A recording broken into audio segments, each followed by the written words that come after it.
Okay, let's get going on this.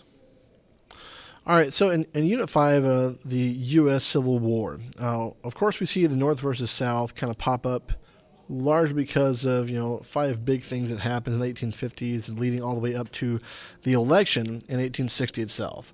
So once Abraham Lincoln has won the election without even being on the ballot for any of the southern states, you go kind of writings on the wall. Now, in this discussion, what we're going to look at here is some of the stuff coming up at the very beginning of the Civil War itself and how Lincoln and other leaders are going to have to make some choices and make decisions on what they think should be their goals. So in this scenario, you are President Lincoln in 1861. Unfortunately, the South is left, seceded from the Union. You are leading the North. It has been a difficult war, the North losing just about the majority of battles in the early part of the war. And the North has to win this war nonetheless because, it's the site of right, yeah? One area you need to consider is the role of African Americans in the war.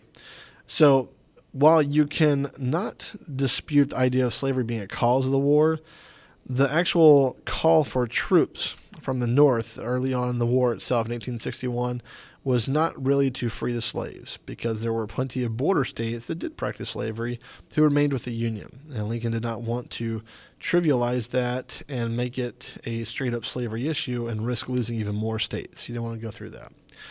So in this first decision here, the main duties as President and Commander-in-Chief is to determine the aims of the war. Northerners need to know why they are fighting. That's a critical component. Anytime, even in the 21st century, if we say that we're sending troops into battle or into some greater campaign, the people, I think rightfully, because the way our government works with the people being sovereign and the sovereign power in our system, they want to know why we're fighting. How is this justified? Is this good? Is this something that's going to bring a level of prestige to our country? Or are we actually the aggressors or something? So we want to know why we're fighting. Many, especially the abolitionists, are pushing for abolition of slavery as a dedicated and stated war aim. We need a moral reason to fight, they argue, and freeing 4 million slaves is certainly a noble goal. That's indisputable. On decision 1, Lincoln actually chose the first option here. So if you were down here looking at these for decision 1 and Unit 5, preserving the Union, not abolishing slavery, this is what he chose to do. The North has to win this war. Lincoln, in a lot of his actual writing, is very, very emotional on the power and the responsibility that has fallen on his shoulders. He could potentially be the last president of the Union, is what he, I think, actually feared. So in this case, in decision 1, Lincoln chooses it. He wants to preserve the Union. He felt the North wasn't really ready to fight to end slavery. Like I said earlier, yes, it is most certainly a cause of the Civil War, most certainly. But he could not make that the aim of the war just yet. He wanted to focus only on the most important goal, which was simply, we got to win this thing to bring everyone back together, preserve the Union. Lincoln told Massachusetts Senator Charles Sumner that his 2 objections to immediate emancipation were that half the army would lay down its arms and 3 more states would rise up and join the Confederacy. That would be Missouri, Maryland, and likely Kentucky. He told leaders of the border states that no troops would occupy their states and that the federal government had no official plans to abolish slavery in the near future. And that kept those 3 really key pro-slave states that were still part of the Northern Union allied with them. Now, decision 2, a little bit further down here, African American soldiers in the war. I think a lot of, especially the freed blacks and some of the escaped blacks who are moving to the North, they most certainly had a call to fight for war. It's not as if fleeing slavery and moving into northern cities was a peachy experience for them either. Keep that in mind. It's not as if they come and, as one reverend has said, found the land of milk and honey in the North, because it really wasn't that. A lot of folks, well-intentioned, I would argue, in the North, who would espouse these ideas of anti-slavery and pro-abolition and freedom and equality for all, that's all good rhetoric. But in practice, when folks started to see, here's all these blacks moving into our neighborhoods and competing with us for jobs, something gets triggered in their heads. It's like I say, that's just what happens in culture. Something changes, something shifts the status quo. People respond in their different ways. Some are most certainly very enlightened. And I would argue a lot of people in not just the United States, but in the world have racist tendencies or at least thoughts in our heads. That does not make you a racist, because most people are enlightened enough to act contrary to what their gut reaction might be or what they might be feeling out there and make a different choice. That is the higher thinking that most humans are capable of. And frankly, I would even say all humans are capable of that. In this case, however, in decision 2, what Lincoln is presented with is a lot of different options for what to do with the soldiers and what to do with the freed blacks who want to help out with the war. Lincoln chooses ultimately this first decision. Now, if you chose decision 2 and 3 and have some good justification for it, super. Like say, these were all pretty nuanced and complicated issues. In this case, Lincoln eventually chose this first one to keep them out of the Army active roster at first. He stated that, and I quote Lincoln here, "To arm the Negroes would turn 50,000 bayonets from loyal border states against us that were for us."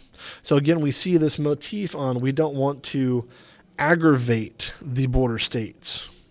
You know, that was a pretty key component. If you want to say that you want to fight this war to win it, to preserve the Union, the United States of America, then you can't be up there gambling away 3 states to go to the Confederacy. He felt the opposition to African-American soldiers would be so great that it just wasn't worth the risk, the gamble even for it.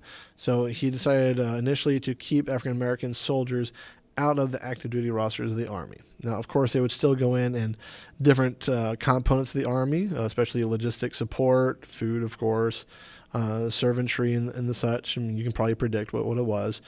But no active duty Army African-American troops initially. That would change, however. Now, decision 3 here. Slaves themselves. As Northern armies advanced, slaves were fleeing to Union lines, and many were captured. Kind of a bad word there, I guess. Like many were escorted north. Capture is kind of a bad word, I guess, for it. Which of the following would you choose to do? All right. So this one is a little more complicated because there are some facets of each of these options of some note. Ultimately, what Lincoln actually chose to do was number 4 down here. Don't confiscate the slaves nor property of the Confederate sympathizers. Return the slaves to their owners. This will reassure the border states and may keep them from seceding. Now, of course, enforcing such a move is a monumentous task. And as it so happens, for the first 2 years of fighting the Civil War, a lot of the freed slaves from the South who were moving to the lines of the Union troops going back north, or in this case, sometimes moving south, sometimes even west, they would be given some basic foodstuffs, some supplies if they could afford it, and led on their way. It's not as if this was a mandate from the commander-in-chief to stop all the slaves who were fleeing. It wasn't. And it was not interpreted that way by many commanders in the field either. It creates a problem, however, kind of foreshadowing here the Emancipation Proclamation that may be one of Lincoln's 2, maybe 3 greatest, legacies left behind by his presidency. And in the Emancipation Proclamation, he frees the slaves that are in the Southern Confederacy, those states that are in rebellion. He does not free the slaves that are in the border states. Again, he's wanting to preserve the Union, not jeopardize the Union, as it were. And what this document also does, if you look at it, it gives a path to citizenship for the freed slaves who have indeed run to the Union lines and run north to freedom and tasted freedom, and some of them would even volunteer to fight for freedom thereafter. So now there is a new way to interpret the laws of the book. If you remember back to the 1850 Compromise, we had set up as a country this new fugitive slave law that was pretty strict and very adamant that the institution of slavery would be respected even in the North, even if not practiced.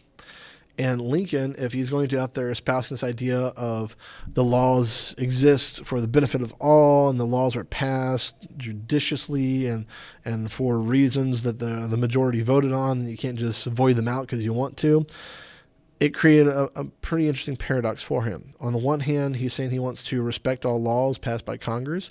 On the other hand, he's like, well, shoot, like, I mean, obviously we're trying to end slavery. You know, ultimately that's probably something that's going to end up coming about because of this war.